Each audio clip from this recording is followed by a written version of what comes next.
And welcome everyone to an exciting episode of The Energy That Surrounds Us. I'm your host, Michael.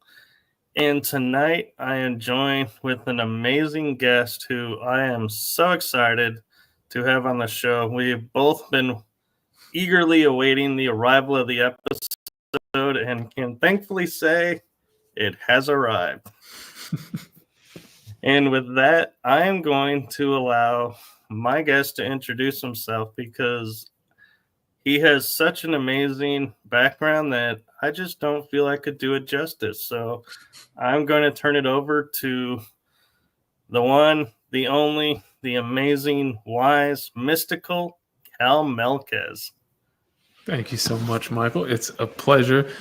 Been waiting for the show for months now, but hey, we're here. It has begun, and I'm excited to see what we get into. Just to give a good primer for people who don't know who I am a astral projection teacher, a spiritual life coach. I make videos on YouTube and TikTok, and I have a combined following of a couple 100,000 people on there, and we have a lot of fun just diving deep into the spiritual mysteries that are kind of around us. And what I'm really big on right now is helping people awaken their inner God, or another way to put it would be their psychic abilities, to awaken their inner energy and to start looking beyond the veil. I've been teaching people how to do that sort of stuff for over a decade now. Time flies, especially when you're having fun. And it's a great time. I've experienced a lot of strange things, from astral projection to remote viewing to seeing, hearing spirits, tapping into that whole thing. And it's just been a blast. So I'd love to get into it. Very cool. And I have to say, I'm curious because being an astral projection myself, is it something that you learned to tap into, or was it a natural thing that you just did it? And so you were like, I don't know how to explain this, how to do it. I just do. No, it was rather difficult for me. I know there are people out there who have a natural propensity to these sort of things. They have a natural inclination, but I was not one of those people. I, however, felt that there was something off about the world for a long time. You know how in the Matrix, Morpheus is like, perhaps you felt there was something off about the world. But that's kind of how I felt when I was a kid. I was like, I've done this before, this whole like birthday thing and this like every day going to, all of this. I was very familiar with it. And that kind of led me over the years to, looking into the mind and consciousness and hypnosis. And that's kind of where it began for me. I started with self-hypnosis specifically. I gave a lot of time to that because for whatever reason, I always had this inner knowing that if I wanted to get at the power within me, I had to start in the mind. I had to get at my subconscious and marry the two, the conscious and the unconscious. And that progressed into meditation, Buddhism, lucid dreaming or dream yoga. And then eventually, after years and years of struggling and trying to do it, searching on forums, watching videos, talking to people left and right, I finally had my first astral projection experience.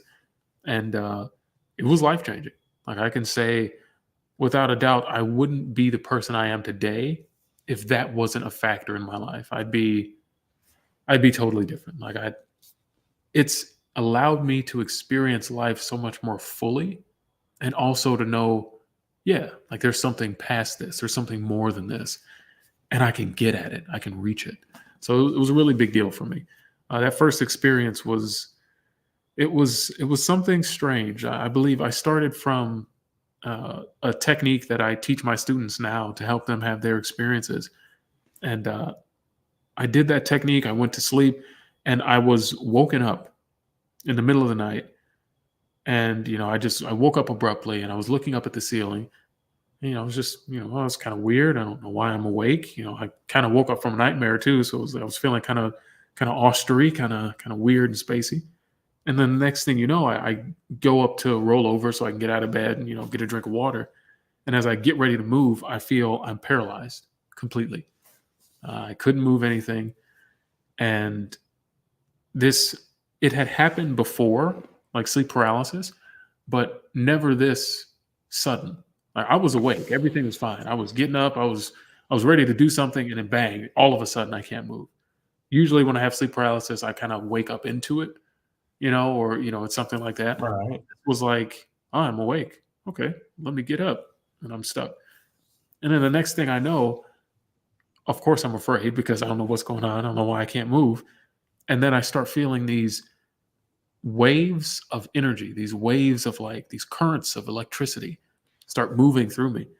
And it's incredibly intense. I'd never felt anything like it up until that point, never so strong. And it was like my whole body was buzzing, and like I was laying on the beach right up against the shore, and just the water was just lapping up over me. These crazy waves. And it got so intense that I really felt like I was going to die in that moment. There's this buzzing, this crazy energy, this like electricity flowing through me. And I was just like, if this keeps up, if this continues, I'm going to die. Like, I don't know what's going on. Maybe I broke something. Maybe I did it this time with the techniques that I do. Like, this is it. I better pack my bags. And then all of a sudden, when I reach the peak of how much I can take, it's like a pop. And I feel myself as if something grabbed my shoulders and pulled me out of bed. I felt myself get pulled out of my own skin. It was like being in a wetsuit and feeling it just like come off of you. And it's like an electric sort of tingle going down my body. And the next thing I know, I'm on the ground. And I'm like, oh, that's confusing. Well, what the hell that was about? I look around, and my room is it looks kind of strange, kind of tinted, a little bit tinted blue. There's like this strange bluish around it. And I look around the room, and I was like, what the hell is going on? What happened? And I look back down at the bed where I was, and there I am, like still on the bed, looking as though I'm in pain. I was like kind of scrunched up, and I got in real close to my face, and I was like, holy shit, I did it. It's finally happened. And, I ran all through the house, floating around, and had a really good time for maybe like a minute or two. And then it eventually shifted into something else. When that experience was over, I was shaking. I was like convulsing. I called my mentor, and I called him up on the phone, and of course he didn't answer. So I left him a message. I was like, I did it. It finally happened. It's crazy. And he wakes up the next day, and he's like, I knew something was going on with you. And then I checked my phone, and you left me like 5 messages. But it was an interesting experience for sure. Yeah.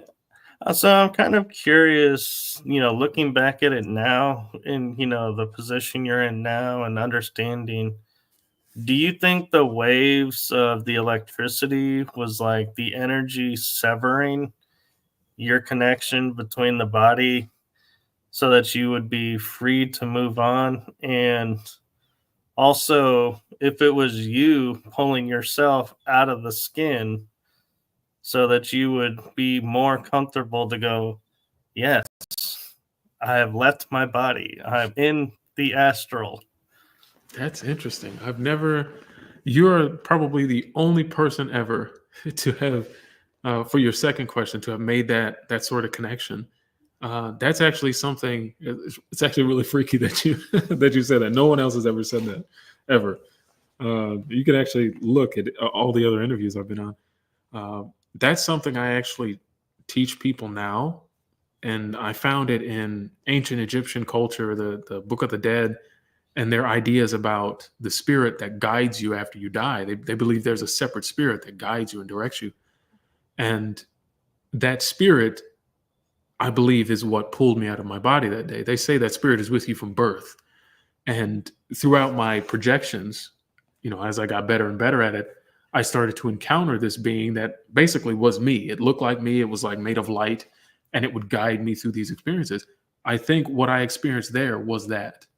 It pulled me out of my body and helped me have that experience. As far as the energy severing, that's very interesting. What I attribute that as is a shift in your uh, vibratory resonance, if you want to make it sound really cool and scientific and stuff. But what I think is, I like to think of it as a radio. It's what I usually tell people is think about consciousness, this experience of reality as a radio. And on that radio, you have your home station or your, dial one, the home station. That's this 3D reality. That's this experience we're having now. When you're astral projecting or you're in the transition to a projection, what happens is you start to turn the dial and you get this interference as you move to the next station. And I think that energy that you're picking up on is that interference as you're moving over and your consciousness is allowed to then go out and have these experiences. And there's something very interesting about that energy. It's pervasive throughout just about every culture I've looked at, every spiritual tradition. They're all familiar with this energy, this tingling, this buzzing that everybody feels, the goosebumps, some people call it. Yeah. I heard somebody call it goose skin or something like that, or duck skin or something. It was funny how they said it. But everybody knows about this. Every culture has this, and they have some way of using it, some way of cultivating it, bringing it up, and growing with it. In Christianity, you would call that the Holy Spirit. And, in Buddhism and Hinduism, you'd call that the Kundalini Shakti, and so on and so on. And I found that, especially scientifically, this sort of thing is indicative of a higher order brain function. There's something happening in the subconscious that we don't have access to, which I find really interesting because when you start to develop your psychic abilities and activate your energy and all these other things, you notice that you can bring up these chills and this waves of energy at will. And scientifically, you're not supposed to be able to do that because it's in the same league as the parasympathetic nervous system, heartbeat, digestion, pupil dilation, all of these things that you can't really control so much. You shouldn't be able to control this either. And so I find that very interesting. And one thing I was also thinking about, and I'm curious your opinion, is when, in astral traveling, you're severing your body from your spirit sense is a way of looking at it. And so you're two different places at the same time. Well, if your mind has the objective of this is not something I can do as long as I'm alive, I'm wondering if, like you were saying, how you felt so close to death, if you had that mentality. And so your mind said, okay, we're going to symbolically show you going to that finality point so that you will accept now you're being separated. Because your body, your mind goes, oh man, we experienced death. Mm-hmm. Now, oh look, I'm not dead. I'm looking at my body. I'm in the astral. And so it's like your subconscious allowing your conscious mind to understand what was happening and processing it. I forget what the term for that is, where the mind takes over and creates an imagery so that you can process and accept it in a much easier way than just going from A to B and being like, oh my God. Mm. Maybe like a defense mechanism or a patterning of some kind. Yeah, that's an interesting take. Definitely. I do feel like there is part of that in there where I guess I should say the first time you're asked to project, it is very different. It is very peculiar and it can be very frightening because if it happens to you spontaneously and you don't know what's going on, you didn't try to make it happen, and next thing you know, you're floating around the room, it can be rather frightening, definitely. And so I can see how, yeah, that would be a good way to look at it. The subconscious mind kind of aids you in this visualization, this creation of this pattern, so that you can move through that. And Yeah. so I'm kind of curious, it's funny you say, spontaneously being scared. So I will admit I spontaneously can do it. I've been able to do it since a kid.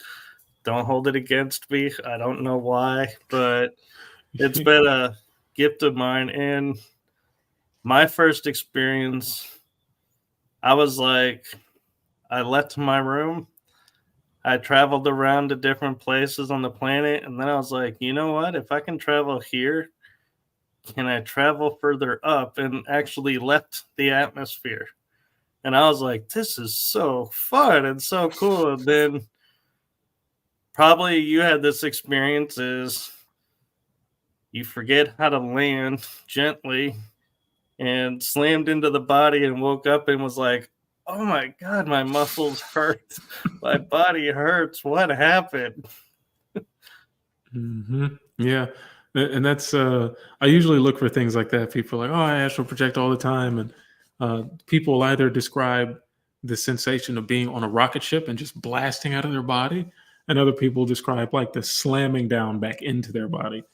And then for me, there's usually a period of like, the feeling where you haven't eaten, and so like you're low blood sugar and you're kind of just like, kind of shaky a little bit. That Right. usually lasts a few minutes for me. This kind of like shaking, convulsing, low blood sugar energy feeling. Oh yeah, that's when you start going and start experiencing these different places, you start to realize how interesting and how real it is. I remember when I first started projecting, I would go and I would just like look in on my family members. I would just like go from room to room and watch people sleep. Like, oh, interesting. Like I'm actually like I'm actually here doing this. And there was one experience where I went and it's funny thinking back to it, as I had a friend and one of my mentors actually, who at the time and still he's very very psychic. He can see things very clearly. I projected and I went and I saw what he was doing and just checked him out. He was just like on the phone talking to someone. And the next thing you know, he stops and he's just like, eyes get wide. And, I'm standing there, I was like, what's going on? And he stops and he stops talking on the phone and he's just looking. And I snap back and I'm in my body. Next moment, he calls me the next day on the phone and he's like, what did you do? What are you doing? And I was like, oh, I finally actually projected again. It took a while, but I did it. And I looked in on you. And he's just like, yeah, don't do that. Don't do that anymore. Not like that. You scared the hell out of me. So it's really interesting how you can interact with people. And I found that people who are exceptionally psychic, who are open to that, they can actually see you and interact with you, which makes me think of like a crossover between like ghosts and spirits and these sort of things and how that works. It's really cool stuff. It is. And I have to say is, yeah, I did like you, and I hover over people's houses that are friends or family. I don't go into the house because I figure, yeah, that's gonna freak them out. So it's like I will stay outside, and the interesting thing is, I don't know if you recall this, but when the astral, like when you're looking at a house, it's not a solid house. It's like just energy waves. And Mm. so it's like you can see what's going on inside without having to say like quote X-ray vision or anything, because it's like the walls don't exist, the roof doesn't exist, but they're all in their rooms, and you can tell they're in rooms, but you can see through everything, and you can see like, okay, yeah, so and so's asleep, okay, so the dogs are okay over there, or the pets are good. Mhm. And the pets every once in a while I think see what's going on, and they're kind of confused themselves, and so I'll be like, okay, we're good here, and move on to somewhere else. And so I don't know if you had that experience too, as you were saying, Mhm. going and visiting people, if you notice like houses don't physically appear as we see them. I found that in general, the world doesn't come through as it normally does all the time. And the first time I experienced that was like going back to that mentor, that friend that was on the phone. I thought about him and I was there. Well, I didn't have to like traverse like a place. I just thought about like seeing where he was at, and I was there seeing it.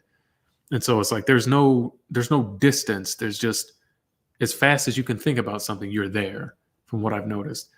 And the first time I experienced the like X-ray vision or the seeing through sort of things in this like call it like total vision or like complete vision where you're seeing everything. I actually, I projected and I was in my house, and I found it strange because I was seeing outside the house to the other house. I was like, what's going on there? It started to confuse me. And then I started to see the ground kind of like moving, like I was walking, but I wasn't. Like it was a conveyor belt. And I was like, what's going on here? And then I started to see like objects moving in the kitchen I was looking in. And it started to freak me out so much because like I don't know what's going on here. And I turned around, and when I turned, I saw this like tapestry, this like almost like this backdrop behind me, but it was taking up my visual field when I turned around. Like everything I could see from left to right was like this image. And it looked like a kaleidoscope. How kaleidoscopes have like shards, of like shards of images. It looked like a kaleidoscope in front of me, and in each shard, I could see a moment from my life, from birth all the way to death. And I saw like just tons of moments, different ages. There were tons of them, and I could see myself and what I was going to do from the next moment, and conversations I had had the day before. And I looked at myself, and I was old, and at the end of it, it wasn't me anymore. There was just like it looked like space in the last images. And so I thought that was really interesting. And looking at that for a moment, I started to it almost felt like I was being absorbed by it, like sucked into it like a vacuum or something. Like I was about to move into that. And the perception of it was starting to compound. Like in each shard was more shards. And I was just like, oh no, no, no, I can't do this. We got to get out of this. I snapped back and I'm in my body. I was like, ooh, that was a wild one. I wrote it down and everything. But it gets real weird. Like perception starts to shift. And one of the interesting things I've been asked before is, do you think it's actually happening? Do you think you're actually interacting with these things and seeing these things? And I always revert back to what Joe Rogan said pertaining to DMT. He was like, does it really matter if you're having the experience or just imagining the experience? Either way, if it's real or if it's not, you're still having that experience, and it's still absolutely engrossing, and like you're there. It's visceral, you're in it. And it makes me think all of our human experience is a hallucination. Like we're not ever seeing or interacting with anything, it's being processed by the brain. So, in a way, everything that we experience is fake. It's an illusion. It's not actually there. Astral projection is a sort of experience just like this, that even if it's not absolutely one to one the way you think it should be, you're still having that experience. So, in some way, it's still real. Yeah. And what's kind of interesting is like you were talking about the Matrix earlier. As I was listening to you explain how you view it and how I view it, and I started to think about when Morpheus was sitting on the chair, and you got the thunder and and the lightning around, and Mm, the place looks so strange. And he's like, "Where am I?" He goes, "This is the real world." And it's like, and then they go into these different places where they can get all the gear and, experience everything. But I was like, maybe that's the astral for us is the real world free of the matrix we're living in. And like you're saying, with the abilities where you saw the shards, that was like the architect's room, if you remember in the movie Oh where, yeah, yeah, the screen. Oh yeah, yeah, very good. I never thought about it like that. Oh, yeah. and also is, the fact that when you start to realize, what's illusion, what's real, you start to realize, like you're saying, things around here don't often seem real, or like you're not seeing it in the normal sense that you used to. And so it's like, I wonder if it's kind of like if the Matrix is, once you get in the astral and you accept the astral what it is, it opens your mind to what really is happening down here. It gives you a different perspective, I think, definitely. And I do see, and I think other people's, like even you could attest to this. That people who astral project and who have that ability, have that experience, they have this continual state of almost derealization, this like dissociation from this real world. It feels like a dream being here in this world. And for me, it's because it pales in comparison to how clear and how vibrant it is when you're out of body. Like being back here is like it's like grayer. It's like this desaturated and like it's dreamish. It's like this feels like a dream to me almost all the time. And so I can almost feel how matrix it is. And it's funny you say that because I actually set up this backdrop and this chair specifically to mimic that scene. Where he takes Neo the first time he goes and he's like, "Welcome to the desert of the real." Like I was like, Yeah. oh, I would love if I could put that in videos. So I just set this thing up so I could do that. So it's No, just I funny you picked totally up on get that. it. And yeah, and what I think is interesting, and I don't know how far you have taken the astral, but the other thing that's interesting is when in the astral, it's like, to me, what I find is the most freeing of it is there is no time. So, like, if I was to think of, say, my grandmother who passed away several years ago, I will instantly go and be able to talk with my grandmother as if no time has passed. She's right there, either in the last form that I saw her as or where she's at now, and able to communicate. And so it's almost like there's a version of time traveling without time traveling, because the mind doesn't understand, oh, it's been 20 years since, we've seen this person, they're no longer here. The mind goes, hey, this is who we're thinking of. Boom, there they are. Instantly. Yeah. Yeah, I've had a few experiences with loved ones that have passed in the astral, and especially with the matter of time.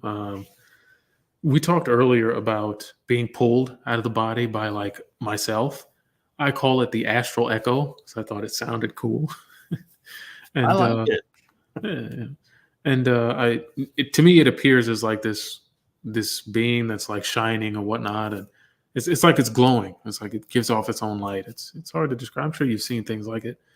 Um, and on these trips that it's taken me on, and I say it takes me on trips because it's almost like it's a learning experience. Like it'll be there when I leave my body. Sometimes I wake up in the morning and I see it sitting at the end of the bed, and I'm already out of my body. I just have to get up and we start going somewhere. But it's like it's teaching me. So it takes me to different events throughout history. Like seeing like Jesus, for instance, which I thought was interesting. For a long time, I didn't care anything about Jesus. I was like, oh, whatever. And but like going and just seeing certain events, I thought was really interesting, and being able to go back to Egypt and walk around those pyramids at the time of the pharaohs, I thought was like that was a cool thing as well. And it always made me think I must be able to move through time because it doesn't exist here. Time is something time is almost like a law. It's a rule here for this universe. And of course, it's something that we created to keep track of the sequence of events. But outside of this 3D reality, just like you can instantly travel to a location just by thinking about it, like you said, you can instantly travel through time the same way, just because time isn't actually there. Everything is happening all at once. And this is something that I absolutely love talking about because it helps people kind of like turn that part of themselves on and start to have like it's like, oh, wait, like something's actually going on here. Like, this is interesting. This idea that everything is happening right now. When you're in the astral, there is no time you can travel to the past and to the future because everything exists in this moment right now. There's no difference between the past or the future. It's just happening right now. Everything is happening here. And that kind of led me to the idea of the Akashic records. It's this idea that there is all of human experience and information accessible in one place, and that is here and now. Like going to the Akashic records is like shifting your energy to being able to experience everything. It's almost like widening your gaze away from being one person and being able to take in all the information. It gets really weird, but when you're in the astral, you're only limited by the limitations that you had as a person. Like what you believe you can do here in the 3D reality is your limitation in the astral. If you think you need to fly somewhere, you'll have to.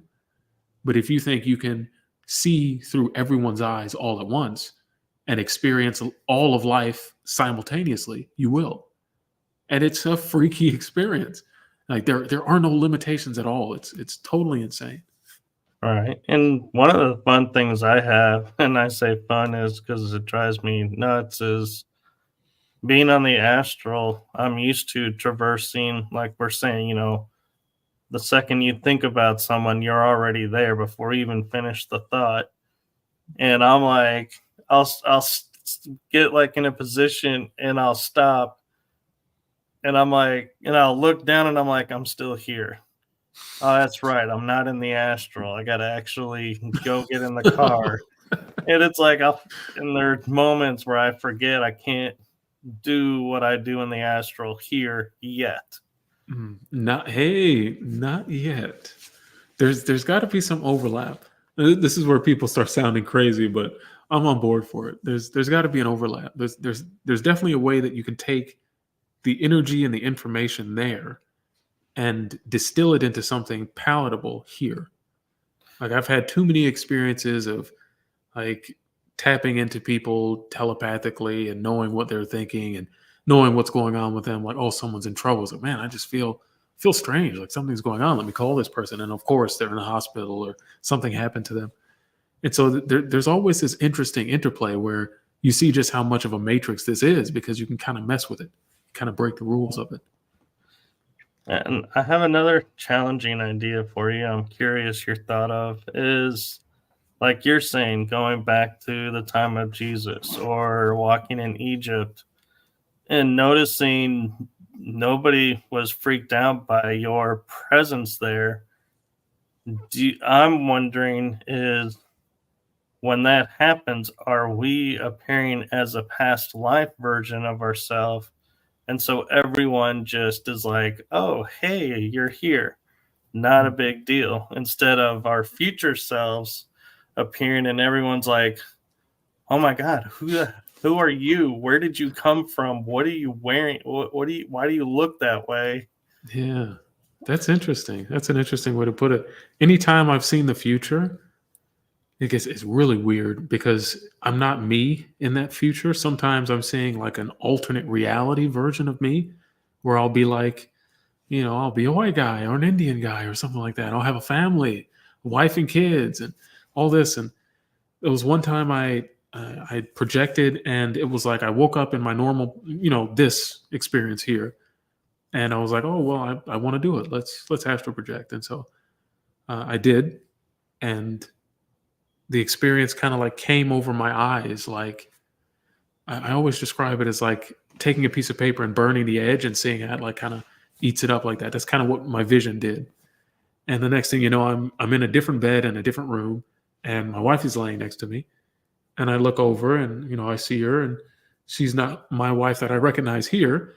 And I see my hands, and I'm like Caucasian. It's like, oh, this is interesting. Like that's not normal. I get up and I walk through the house. Not my house at all. Like everything's different. I have kids, and I'm completely freaked out. And my wife comes up and is like, "Are you all right? You seem strange." I was like, "No, this this isn't right." And the experience ends shortly after that. Like I look at the kids, hug them, and it's like, "This is strange," and it kind of goes off. And I was much older. That's how I know I was kind of in the future there. Um, I feel like we're entering, like you said, these past lives.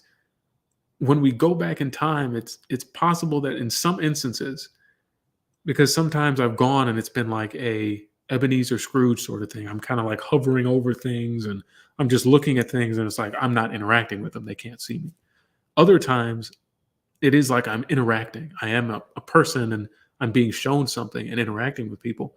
It's possible. It definitely may be like I'm stepping into a past life version of myself, which is really interesting because it makes you think, are we simultaneously connected to all of those past lives and we can just jump into them? Like we said, if everything is happening right now, all those past lives are happening right now. And it's just like watching TV on an old analog TV. All the stations are technically right there. The radio waves are being picked up and everything. Everything is happening right now all around you, and you're just changing the channel so that you can watch it. Perhaps it's like that with consciousness. Perhaps we're only aware of this conversation you and I are having from our viewpoints because we're just on this station. And we could change the station and be in a past life or sometime in the future or a different person entirely. There have been times where I've meditated where I meditate and I blink out. I call it blinking out because I'm not here or me anymore. And I'm somebody else walking down the street. And it's just such a bizarre experience because it's like, this is none of this is real. Like who I am right now in this experience is like, it's not the real thing. It's a thing, but it's not the only real thing. And so it can be really, really interesting. I think there's past life stuff going on. And I also think we're connected to every version of ourselves right now, regardless of time. It's interesting you say that because I was just about to point out an observation of when you said you went in the future and you appeared differently and you were in a different family, different house, and everything.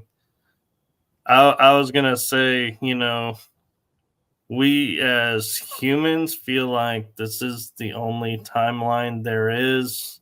So everything is happening to us either in the past or may be our future. But I've started to theorize and feel like because we are so much more, is there are parallel, we understand now there's parallel Earths, parallel universes. Well, they're being parallel us. Why we could not tap into them if they're us? And so that could be what you did is traverse to another timeline or another dimension by going and saying, oh, now in this dimension, I have white hands and I'm married to this person and have these kids. And this is, the house that I have is somewhat similar, but not similar to mine. And so you saw yourself in an alternate timeline. Yeah, there's actually a Netflix show about that. I think it's called Sense8. It's this exact idea.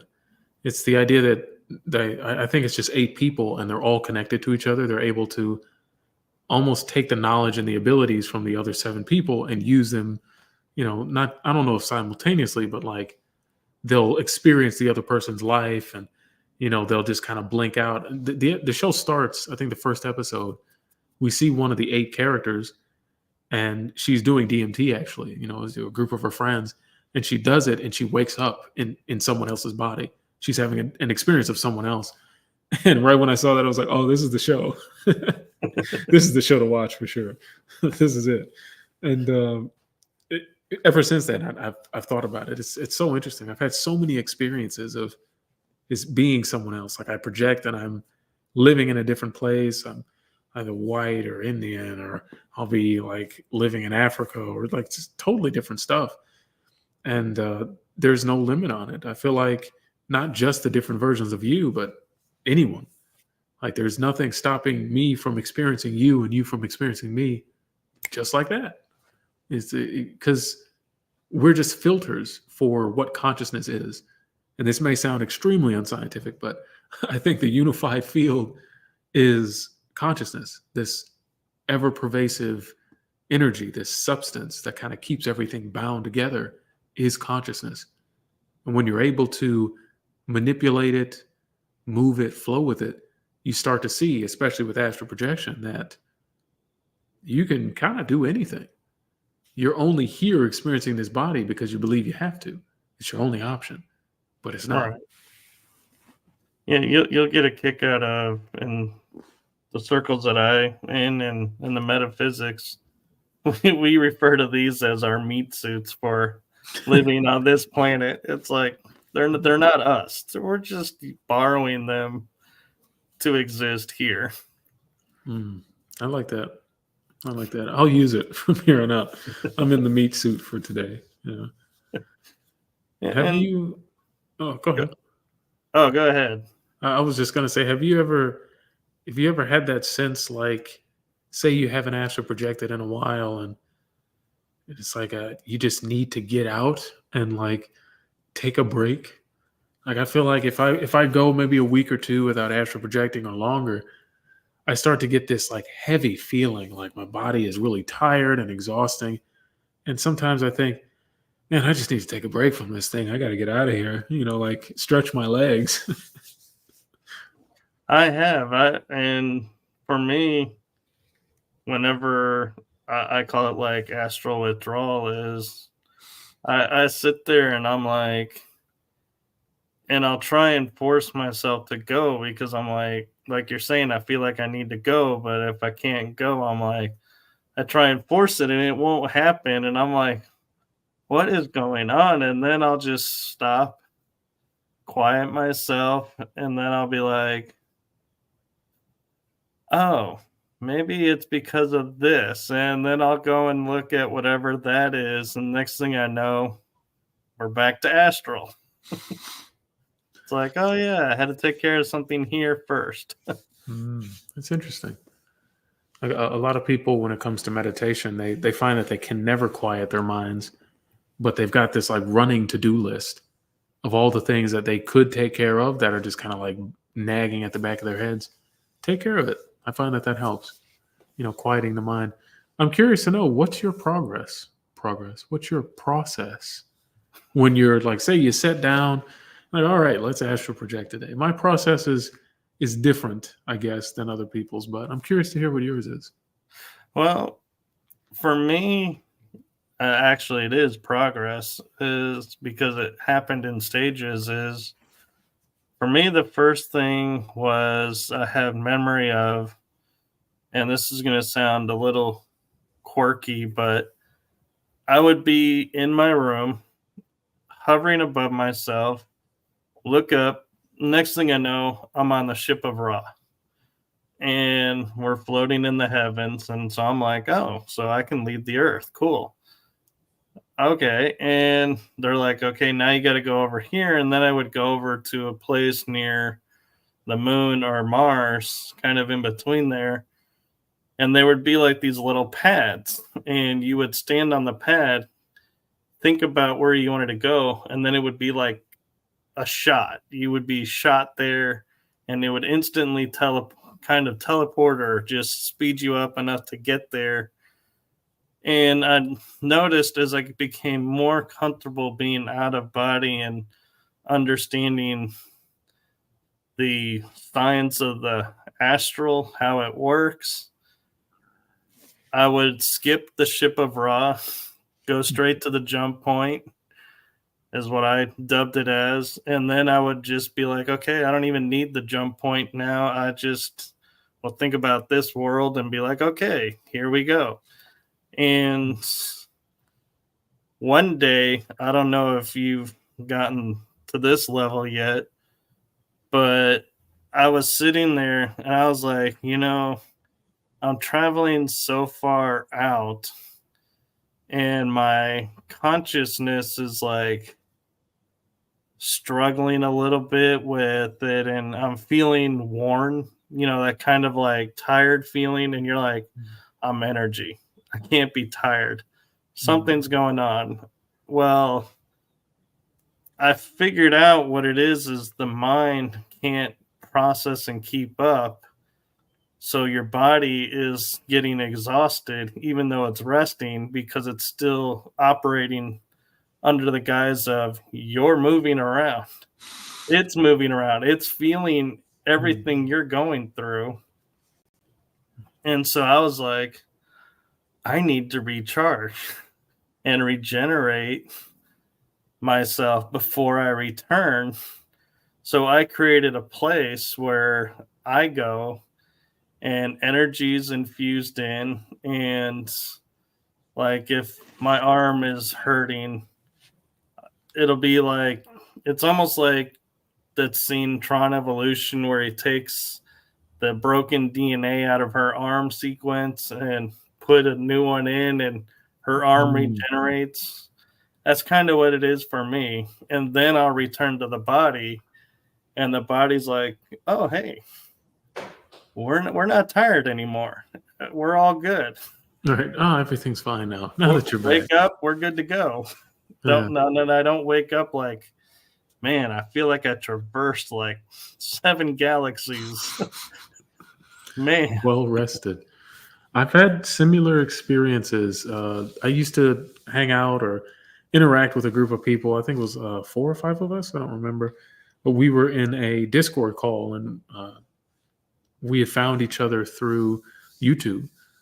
And some of them were energy healers, and another one was like a psychic that like gave people readings, but they were all good at astral projecting. And so we got the group together, and they invited me to the group, and they had this place that they would go in the astral, and it was like a planet, but it was like an island specifically on this planet that they went to every time. And we would meet there at this place, and we would like practice our intuition abilities and things like this, and like guessing things about each other to see if we knew them, all in the astral, which is really interesting. And the first time I went there, I wanted to test myself, and they wanted to test me to see if I was, what I was actually doing. And one of the people in the group drew up a map of the place that they were in, and he kind of like just a basic map drawing, and he's a good artist, so it looked great. And I was like, oh, that's cool. After the fact, I hadn't seen that map going to this place astrally, and when I got there, I basically just charted out what the place looked like. I spent time on a beach there, and I had gone back into like a forest. There was a mountain range area, and I basically just charted out all these places for them. And they're like, yeah, that's it. That's exactly how it is on the map. And they sent me a picture of the map, and I was like, yeah, those are the 2 boulders I saw over there, and there's that. It's like, wow, this is it. And so that's really interesting how there's like this interconnection between those things. And astral sanctuaries is something that comes to mind. I've gone into the astral, and I've made a specific place for myself, like you described. I make that place to do rituals out of, to do manifestation and call certain spirits to interact with me in that place. I feel like there's more energy there, and it kind of helps the connection. And so, it's really cool. Definitely, it's really cool that you bring that. I don't talk to too many people about making places in the astral. Yeah, it's very cool. And the jump pads. The jump pads. Go ahead. Oh no! You finish your thought. I was just gonna say the jump pads are like they're like portals. I go like there'll be these certain spots. You said you're on like a ship of Ra. There's some on the earth that I go to, these specific spots. One is in like a desert, others are in caves. I go to these spots, and for me, they're like, it's a certain area where it's almost like you have to charge it with energy, then a portal appears and you shoot through the portal, which is really interesting. I don't know why it has to be that way. You don't ever have to use them, but in the beginning I did. It was really interesting. Yeah. I think it has to do with getting your mind to process what it's seen, and it gives it a field of reference, or not field of reference, frame of reference. Mhm. Because I found if I could relate it to something in this world, that my mind would go, oh yeah, that's why we did that. Yeah, that makes total sense. Okay, yeah, that's why we do this. Whereas if I couldn't relate it to something, my mind keeps going, why are we doing this? I don't think this is right. Are we doing this right? Are we doing it wrong? Yeah. What? And it just starts into the questioning mode. And so that could be why you're experiencing it that way. And what I was going to ask is, when you're astral and learning to create, like you were saying, created a place for yourself.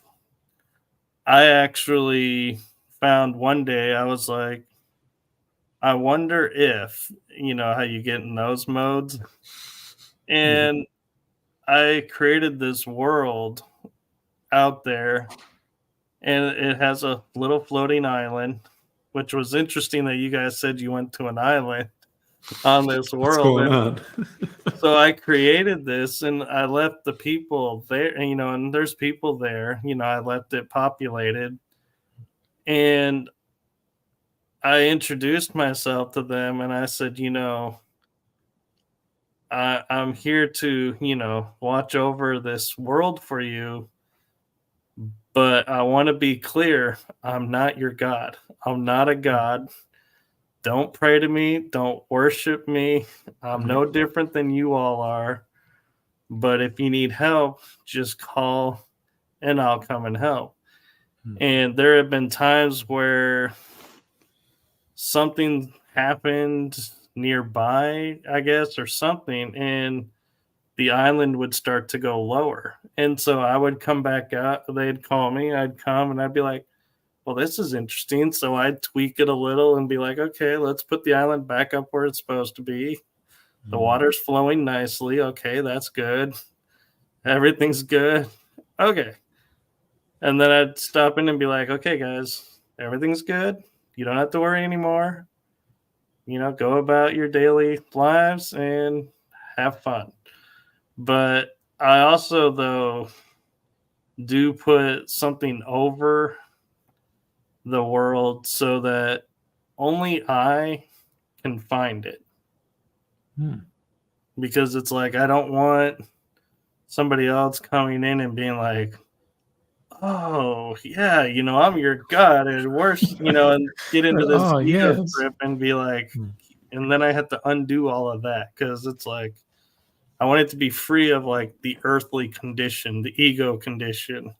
Mhm. And so it's like, I'll shield it from that. And I'm curious if you or any of your students ever tried to create something like that, be like, hey, can we create a world? Can we create, a universe, or can we create a star? Mhm.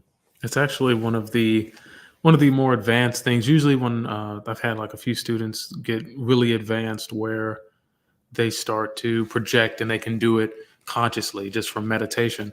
And I'm like, okay, we're at that point now where we can uh, start creating thought forms, and start kind of sending them out and doing things, and sending out doubles of ourselves. Like at any given moment, there's some days where I send out copies of myself, like astral copies of myself, which is an interesting experience in and of itself.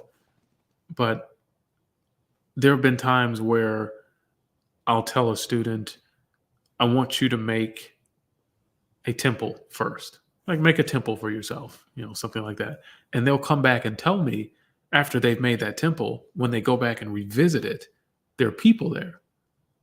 Like there, it's inhabited like by living people, and they have conversations with them. And one of them was like, "Yeah, I went back, and there were people there, and they were just like worshiping at the temple, like it was a normal place." And I interacted with them, and I asked them like, "What are you guys doing here? Where'd you guys come from?" It's like, "Oh, this has always been here. Like we're just here and we're worshiping." Like, I always thought that was really strange. And in the past, when I've created a place, I haven't had to make people or like bring about these entities, bring them with energy, bring them to life. They've just been there. They've just appeared as though they were there all along.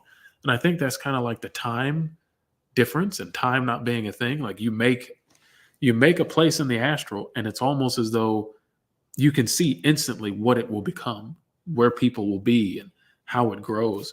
I think it's interesting that you go back and interact with them, and it's like, oh, hey, let me help you guys out with stuff. I haven't got to the point of going back and interacting with them and changing things, but the places that I've been to, I go back and I visit from time to time and just experience what it's like living with these people. It's very interesting. It lets Yeah, you see just how like honeycombed this whole experience is. and I don't think I created them either. I think they just appeared, and and using frame of movies is how my mind correlates it. And I don't know if you saw Tron Evolution, but Korra's race being that they were not programs, but they weren't users. They were something that just arrived, is the story Mm, in the world. They were like, and they could heal in ways that everybody else couldn't. And he's like, I need to bring you into our world because you are the key we need to evolve. And he's like, I got to figure this out while at the same time battling my alter self of my old perceptions. And that's kind of what I started to realize why they called it Tron Evolution. It isn't because the world evolved, it's mm, because he evolved, and the version of himself that was taking care of the world was limited by his old perception. And they mention that in the movie when he goes and says to himself, you were perfect. You are perfect. mm, But I realized I'm not perfect. I made mistakes. You could never learn beyond what I knew. So that's where the flaw was. And it's like this big moment of mm. realization, and they merge together and change, it alters and opens the doorway. But yeah, and so I'm kind of wondering, are there beings in the astral that are always there, and when we create stuff, maybe we're not truly creating, we're just shining a light on something, and everyone's like, hey, they found us. That's a good. Hey, we're here. That's a really interesting way of putting it. Is creating in the astral is a discovery. That's how it feels. At least when I want to make something, it's like the image of what I want to make comes to my mind. I don't like draw out the plans and make a blueprint for anything. It's just like, oh, I want to make something, and I'll see a temple come to mind, and I'll focus on that temple. I'll bring up the energy in me, and it'll start to materialize. But it's possible there is like a light that you're shining on it, and it's just you're seeing something that's already been there. It makes me think of like the void, this infinite void of potentiality. When you're astral projecting, you're kind of in that void. You're in a space of it. You can go deeper and deeper into the void, but when you leave the body, you're in this place where I guess when you shine a light, you start to see things that are there. That's really interesting. So there were people already there. Like I make a place, or like a student makes a temple, and like they're experiencing the things that have always been there. We just have been. We've always been. Yeah, which, I mean, in a way, you could sit there and go, well, if it's always been there, and the fact that time as we know it doesn't exist there, did we truly create this? And that's why to them it's always been there, is because we created it in their past, even though it's our current, Yeah, that's because the time is in such a loop that yeah. everything's happening in one singularity moment. And so, yeah, it really begs the question of, which time is the right time? The present, the past, the future, or are all of them correct? And that's what the astral is trying to show us. Yeah, I was just going to say that. Maybe they're all correct. Yeah, definitely. And I think they have to all be correct. People have theorized that the purpose of existence itself is just for the universe to experience itself, which is an interesting way of putting it. I think Alan Watts says that we're the aperture through which the universe perceives itself. And so, in order for life or the universe to fully experience itself, every perspective would have to be true in that moment. Past, present, and future would have to just be the same experience. Right. We're actually a minute over the hour. I just noticed Oh, that. well, we were Y- we were riffing. Time flies, man. It does. And if you have time for a couple more questions, or if you need to go, we can cut it. No. I got a minute. Not when we get into the good stuff. I don't want to leave now. What do you got, man? What do you got? Well, one question I have for you, and I don't know if it's tied to the astral projection or not, is you mentioned in your bio holotropic breathing. I have never heard the term holotropic breathing. And so I'm curious, what exactly is that? And is that something that came about with the astral adventure that you had, or was something else that triggered that? That's something that my mentor introduced me to a long time ago. I was like maybe 19 or 20 at the time, but uh, it was just this, and I think other people do it as well. You could call it like pranayama or what's his name, Wim Hof, I believe. Wim Hof does a type of breathing technique. Holotropic breathing, I think, is just you could say it's an umbrella term for breathing techniques like nidras or kundalini breaths, and the breath of fire, things like that. I like to see it as just manipulations of your energy body through the breath, and that's what I view that as. And I teach people how to activate their energy bodies, how to feel their energy for the first time through the use of something as simple as breath. Breath is a tool that we all have. I mean, if we're alive and in good standing, we all have plenty of breath to work with. But when you start to flow with your breath and really put your focus and your awareness into the breath, you start to notice these tinglings, these chills, these vibrations of energy moving through you naturally. And it's not that you're becoming it's not that you're activating your energy. It's more that you're becoming aware of what's already happening around you. Take psychic abilities, for instance. All that is just getting better at picking up the signals that are happening all the time. Like you're picking up higher dimensional information and you're interpreting it with your five senses so that you can make sense of it. Just like you were saying earlier, it's your mind trying to make sense of what you're seeing. So it has to make a reference frame for you so that you can figure it out. So when someone says like, "Oh, I'm getting an image of like a beach, or I'm getting an image of like a golden flower," they're getting higher dimensional information, and their mind is processing it in such a way that they can get something meaningful from it. It can be interpreted in many different ways because, as you're probably aware, these things in the astral, they shift and they can change and they can take different forms. And so I could look at one thing and say, "Oh, I'm experiencing something like this," and you can say, "I'm experiencing something like that," and ultimately we're talking about like a prism that's reflecting light in different ways. And so we're just seeing different sides of the same thing. Uh, but your question about holotropic breathing, uh, I tend to go down rabbit holes, but yeah, I think it's just breath work. It's just the many different types of breath work. I'm really big on breath work again because everybody can do it, and it's so powerful. There's so many benefits you can get from it. So I'm curious with, as you're saying, focusing on breath work and breathing. And, we laugh that we say it's a natural thing that we're always doing as long as we're alive. But I find there are times when I'm awake or, focusing on doing things.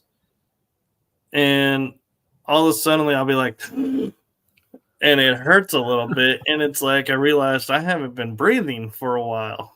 Mm. What did you think causes the subconscious or conscious mind or the body to all of a suddenly stop the breathing process and then be like, oh, wait, we're supposed to be breathing Yeah, what's going and on? start it up real quick and be like, Yeah, oh oh, wait. Uh, I've had that happen several times before, particularly in meditation. You can see a lot of this in Zen Buddhism and these different types of meditation traditions, where you'll have an experience and you'll leave your body and you'll go through space and you'll become one with God and you'll have this like non-dual conscious experience, this non-localized conscious experience. And when you get back, you're, oh, your skin is tingling like, like you haven't been breathing that whole time. Who knows how long you were gone and how long you weren't breathing. But I think it's even been shown scientifically is that when you get really deep into meditation, this is like, theta brainwave state, this theta activity in the brain, you get really deep into meditation, your heart rate slows and your breathing slows to the point where when you're starting to have these really expansive, sort of expanding consciousness experiences, you stop breathing a lot of the times. You breathe very shallow or hardly at all. I don't know why it happens, but that seems to be characteristic of really focusing intently on an experience. So say you're doing the dishes or doing some household chore or something like that, and you're like, "Oh man, I haven't been breathing." You're focused intently on this thing, and it's like you almost become it. So it's I don't know. It's really interesting. it is. And I wish there was a way to start the process up without throwing the body in shock and being like, kind of hurts a little bit. Yeah, I don't know these meat suits. I tell you. Yeah. It's like whoever created them, it's like I love how, I have a running joke about when you go into medical science and they're like, well, the body doesn't need two of these, you can survive on one. And I'm like, I'm sure whoever designed these suits for us did not sit there and go, eh, you know, one of these works, but I got another one over here I made. Might as well throw it in there and Yeah, give them whatever. two. Yeah, why not have two of them take it? Yeah, that's interesting. Everything has a reason. Yeah. Mm, everything has a reason. So I'm curious too to see, with your expanding awareness of astral and everything, have you ever tried going off world and going and visiting other races and being like, hey, making like what we would call first contact and, Mm. saying, being like, yes, there is life out there or A lot of times when I do that, they're waiting for me. These different beings that I visit, and they know what's going on, and they're hip to it.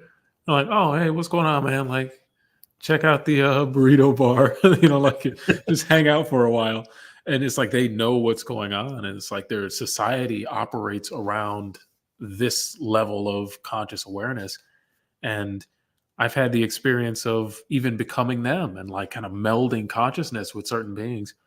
A lot of the times I'll be in meditation and I do a lot of work with spirits. I do a lot of work with like Islamic magic, and because that's the tradition I was brought up with. That's what I was taught. And a lot of times these beings, these like they're usually green, usually white, these beings will show up and they'll again take me out of my body and lead me to these certain experiences, and I'll meet different people, different entities. I call them people. Sometimes they look like people, other times they're just an energy. These beings that have kind of like, I guess the idea is that they've moved beyond physical experience and they're all existing like on this higher plane. And so I think that's really cool. As far as aliens go, I've always thought they were a dimensional, an extra dimensional phenomena, something like that, because like they have to be able to be here and be somewhere else very quickly and interact with this world in ways that supersede what we can do here. And if you think about the fourth dimension, really any of them that we have experienced, first, second, third, and fourth, if you want to look at it like that, the second dimension you could say has a shadow in the first dimension, and the third has a shadow in the second. Because a shadow is two dimensional, and in a two dimensional world, the dot would be the shadow. Stuff like that. I think what we're experiencing with aliens and these other beings is this fourth dimensional object, this fourth dimensional experience is casting a shadow in this reality, and it looks like these strange experiences we have. But when you go into the astral, it looks perfectly normal. It's like, oh, that's normal. What's going on? They're just seeing through everything and teleporting places. That's just how it works here. But for us in this place, it's like, oh, that's weird. That shouldn't be happening. They shouldn't be able to just pop in and disappear. So I think it definitely has to do with the astral and how far you can go with that. Which brings up my next question. And I mean, this one is totally theoretical. Even I don't have an answer really for it. But it's something I've started to theorize is like you're saying, the alien races or star beings, whatever you want to call them, operating at 4D, say 5D, and that's where we're heading to.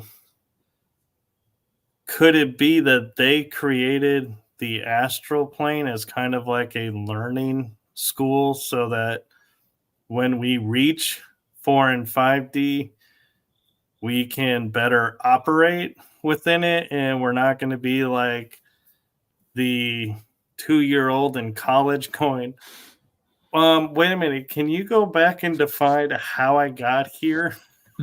It'd be like everyone's like, dude, you're asking like first grade stuff. This is college. What are you doing? So I wonder, is the astral world kind of like our dimensional school? Have you, and I'm going to ask you a question because that's always fun. Have you ever been to the schools in the astral? I don't know that I ever have visited schools. I've visited worlds, I've visited races, and I've visited places, but I don't know that I've actually ever stepped foot in a school. Maybe I have. Next time you go, just intend to go to the school and you'll be there. When I project, I'll like just appear and I'll be in like a auditorium and there'll be someone in the front talking about how to navigate this sort of space and how to create things and whatever, how life works in this place. And I'll be confused, like, what's going on here? How are we here? And it looks like all people just projected here and all this sort of stuff. I think the astral is a place where beings live, like fourth, fifth dimension, whatever. But I think our ability to astral project kind of works like the training wheels for getting us used to being in that place and transitioning over entirely. I've had a lot of experiences in like the astral schools, and a lot of other people I've talked to, they've been like, yeah, I was in a school, like I was learning whatever, and I forgot it when I woke up, but like I was definitely learning something. I definitely think we're here to learn. This human experience, as Dolores Cannon has put it, like we're here to learn how to manipulate and control energy. And I totally believe that. Because when you get into the higher realms, all it is energy, manipulating and controlling energy. So I think we're doing this life thing so that we can figure out how to navigate that space. And for people like us who astral project frequently and who kind of know what that is, we're just, I don't want to say progressing faster because that kind of sounds mean, but we have a leg up on learning the subject. Well, the term that I've kind of stumbled on, and I think it was either my mom or somebody else gave me on another organization I'm a part of, is way shower. And they're like, because what you do is you're not really a healer, you're not really a student, you're not really a teacher. You're more like someone who's showing people what's possible out there. And so I was like, I like that definition, because it encompasses more things. And so it's kind of like you're saying, with your students and you is, you're like becoming way showers Mm. for the next generation of the people who are going to be rising up and going, where am I? And we're going to be like, oh, yeah, I've been where you're going to be. So here, let me help you out. And, let's take you, like you're saying, go to this school, go to this class, Yeah, start take this here. This class. will help you out. And, it'll be more of a smooth transition where our generation, and when I say our generation, I'm meaning those who naturally or are astral projecting now. Mhm. We didn't have, like you had, mentors to say do this or do that. We Mm. learned it on our own. And Yeah, took so time. we're like, yeah, it's like we were there to learn so that, yeah, the next group that comes through, we're like, don't freak out. Yeah, it can go This is farther. natural what you're going through. We've been there. We've done that. It's Yeah, yeah, chill out. It's all right. You'll get through it. Yeah, like, you like definitely. what I'm doing, because stick with it. You will do what Mm. I'm doing. Or, kind of like, bringing peace and serenity to the chaotic energy of first stepping foot. And Yeah. I meant to ask, when you were looking at your body for the first time on the bed, and you were saying you looked closely at the face, it was like, yeah, this is me. I'm wondering if your experience was kind of a little bit like musicians when they hear their songs playing on the radio for the first time, that euphoric feeling of, oh my God, it's, Ah, that's I'm me. seeing this and there Mm. I am, but here I am. And that euphoric state that kind of severs the mind of going, I'm either here or I'm there. Now, all of a suddenly, because of that euphoric state, it's like, I can be both. Yeah, yeah. Experience is the greatest teacher. That's Gnosticism. This idea that you can learn something with head knowledge, but until you experience it, you don't really know it. And in that moment, being there is like, oh yeah, okay, this makes sense. You can take it a step further, and I'm sure you have this as you start to get more and more familiar with and remember what you can do, because it's almost like learning how to do this stuff is like remembering. It's like, because you've just forgotten what you could do when you start to interact with your physical body when you're out of body. There's this interesting energy interplay that happens where you can heal yourself. And then there's interacting with other people's astral bodies and interacting with doubles that you've created and starting to astral project and move into someone's body and experience what they're doing. It just gets so wild. There's so many things you can do with it. And then you start to realize that when you segment what you can do, you're just creating another limitation. And then you move away from ego entirely. Then it's just like you astral project and you're like, okay, whatever's going to happen is going to happen. And you allow the experience to do whatever it wants because that's you doing it. The energy that we were talking about, it's not some foreign thing, it's you. It's just you separated from this egoic identity. It's just pure essence. And the more you start to allow that, it starts to take you and you start to have these experiences spontaneously. My goal is to get people to having spontaneous experience, like, and have it be a normal thing. And it takes understanding that this person that you are is just a filter for everything else that you are.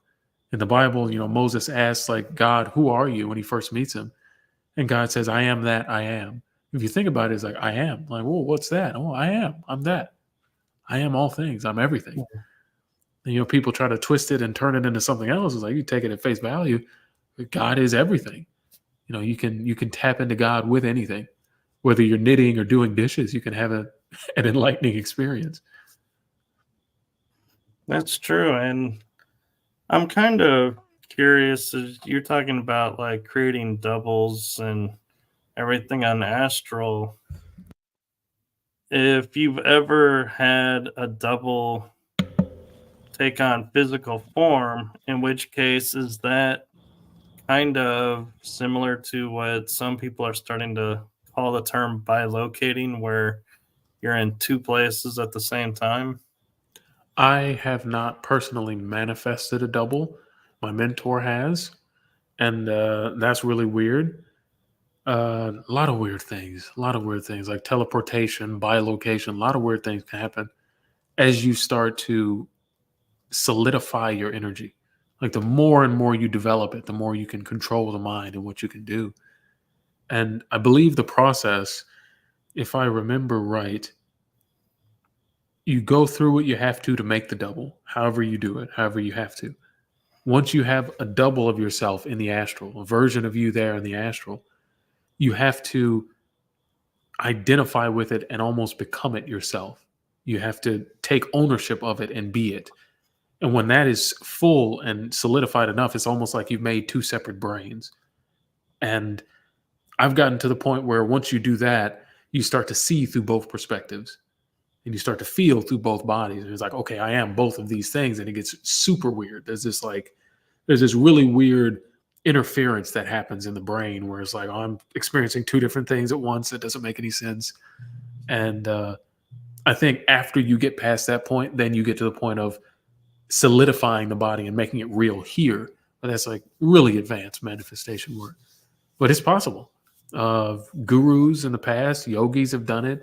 I think first time I heard about it, I read it in Autobiography of a Yogi, this bilocation sort of thing, like appearing in multiple places at once. So it's possible. People have experienced it. Very cool. And so we're getting close to an hour and a half. And so Oh yeah. I should. um, I've got people waiting on me. well, I was going to say, we're in a good spot to like go, hey, this is a good part one. We can continue with the part two if you'd like and have you back on and, Sure, continue this. of course. I love talking about this stuff. It's a good time, and there's energy that's passed on, even for the people listening. Just being here and listening to it, like the Upanishads, it's just something you're eavesdropping on. This is a story you're hearing, but there's energy, there's power in the story, there's power in the testimony of what happened. So just hearing about it's enough to help people have a breakthrough. Yes, it's like I like to coin it as we're planting a seed, and when they're ready, they'll let it grow. Or if they're never going to be ready, the seed's there waiting, and that's okay. Both are in perfect divine right order, and what they do with it is up to them. I am free and clear of what they do with it. You're free and clear of what they It's do with up to it. you. Yeah, you get Yeah. the information, you do whatever you want with it. So that's what I love about the shows. And so thank you for coming on and thank you for being It was a patient. pleasure. And I'm so grateful we got this episode. Hey, divine timing. It happened when it was supposed to happen. No big deal. Right. And if you want to reach Cal, if you have any questions, his link tree is in the description. Do you have a preferred method that you'd like them to use in the link tree or any Uh, of those work? I think in the link tree, usually people want to work with me. I still have openings for my mentorship that I do now. And basically, I teach you everything that I've learned. Take you through activating your energy, developing your psychic abilities, learning to astral project and control it, and astral project at will, and how to work with spirits and really just be a weirdo at the end of the day. Uh, for that link is in the link tree. I think it's just called mentorship. It's just simple. You can go to that. I've got a link for the website astromindfoundation.com, and it talks about my experiences. I've got articles and blogs on there, and YouTube. You can find me on YouTube. I've got like 180 something videos on YouTube. Talks about this stuff, teaches how to do it. So I'm out there. And if I'm not mistaken, because I have a lot of guests and I it's been a while since I've looked at the thumbnail, I'll be honest, is you have a book too, don't you? I'm glad you mentioned that. I always forget to talk about the book. It's been sitting right here next to me. Yeah, connecting the current. I recently changed the name of it. I had a vision of the book with a different name, so I just changed the name of it. I mean, you can do that stuff pretty easy in Amazon. You just like switch up the name of something. But yeah, this book, you can find it. The link is on the link tree as well. I think the link is just book, so it's easy to find. And yeah, this book is for complete beginners, for intermediate, advanced people.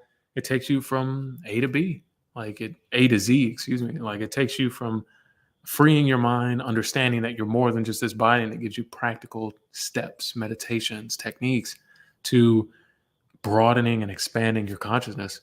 And it's the culmination of 10 years of my experiences. I talk about a whole bunch of experiences in that book that we haven't talked about here. Maybe in part 2, we'll talk about some of those. But yeah, it's just it's a fun time. A lot of stuff going on. Yeah, and I have to say, I did notice your little Morpheus moment there. The free your mind comment. That Oh, was like Morpheus. it happens. It happens by itself now. Uh, it's really funny that you pick up on that, because I had this idea to take my YouTube videos in the direction of like you're having a conversation with Morpheus, and so that's why I have this like backdrop and I have this chair in my garage. It's just bring this chair out here. I woke up and I was like, man, that'd be a really cool idea. I'd love to try that, just because it'd be cool. Like, oh, I wore a suit, put glasses on too. It was really funny. And but like I was getting really good information coming through. And I was like, oh yeah, this is it. This is it. Hopefully people like it. Yeah. Yeah, I was gonna say you're becoming your own Morpheus. You're Indeed. becoming, I guess, in a way, the role you were meant to be. Interesting. Becoming who you were always meant to be. Isn't that what the whole game is about? It is. And I was laughingly gonna say, don't spend your time looking for Neo. No. It's funny he'll, because he'll show up when he's ready. yeah. I have to watch The Matrix now. Because you've done this. I have to watch it now. Oh man. But man, this was a blast. Thank you. It was. Thank you. And so thank you to everyone who's watching, everyone who will be watching, wherever you are in the world. Make it a blessed day, afternoon, evening. And if you're asleep, do feel free to, astral yourself into the episode and catch what you missed. And if you can't do that, wake up and watch it. So the next time you're asleep, you can do that. Wouldn't that be interesting? Start having astral guests watching our shows. Oh, that would be. You're living in the future now. Oh man. So, real quick, my one last true question of the guests that I love to get their view on is, from your experiences, doesn't have to be over what we were talking about. It can be anywhere in your life. What is a golden nugget that you would love to leave the audience with? It's usually something that I say in just about every podcast that I do. You have to start, for anyone starting their spiritual journey, anyone like who's kind of dropped off the path and want to restart it, you're not starting from scratch. You're starting from experience. And when you start this journey, this spiritual journey, you have to start from the finish line. You have to know that everything you're ever going to obtain or achieve or reach, you already have in you right now in this moment.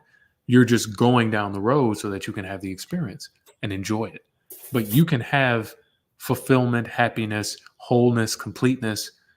You can have it right here in this moment, because everything exists right here. You are the version that you are going to become right now. You're already perfect. When you live from that, then everything becomes a joy. Then everything becomes easy. And it's not, am I going to make it? It's, I get to make it. I get to have this experience. That's what I'd leave them with.